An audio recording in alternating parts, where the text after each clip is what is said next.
I've heard this phrase more and more: Yeah. date the rate, marry the home. Yeah. What's your interpretation of that? What does that mean? Yeah. So we've been kind of in a rising rate market. Date the rate, marry the home. Have you ever heard this term before? Hey, I'm John Gomez with Keller Williams here on the Mississippi Gulf Coast, and I'm sitting with David Branch with Cadence Bank. David, for the last 12 to 18 months, whatever, I've heard this I've heard this phrase more and more. Yeah. Date the rate, marry the home. Yeah. What's your interpretation of that? What does that mean? Yeah. So we've been kind of in a rising rate market over the last 18 months or so, like you were saying, especially the last year. You're going to fall in love with that house. You want it. Well, your rate that you get right now, that's not going to be your rate forever, potentially.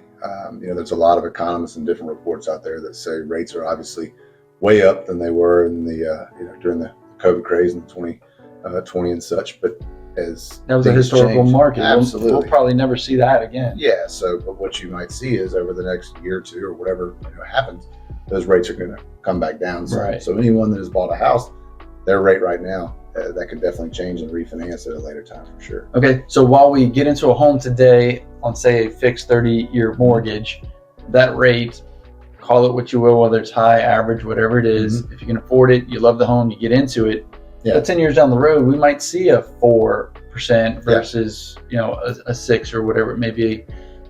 We can refinance, and we don't necessarily have to cut a check out of our pocket to do that. We can pull the equity from the home that we've been living in. Yeah. Right? So the whole, date the rate, that's the important, point you just made right there, is that what you have right now, fast forward a few years, if we see as the lender that rates drop, we're going to look and, go through our portfolio of customers and, hey, you might want to look at getting a lower rate on this option.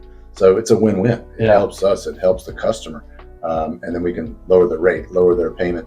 But if they have equity in the home, they can do it for completely, finance all the costs into the loan. Or some folks want to pay the cash and just do it themselves. So it's just a personal. Yeah. So again, what we're saying there is, when it comes down to refinance your home, you don't have to come up with the hard cash out of your pocket to do it. You do it with the equity that you've already built into your home by living there and paying your mortgage, and then essentially lower your monthly payment when that time comes. So find the home you love and marry it. Y'all have any more questions, we would love to help you. Thank you.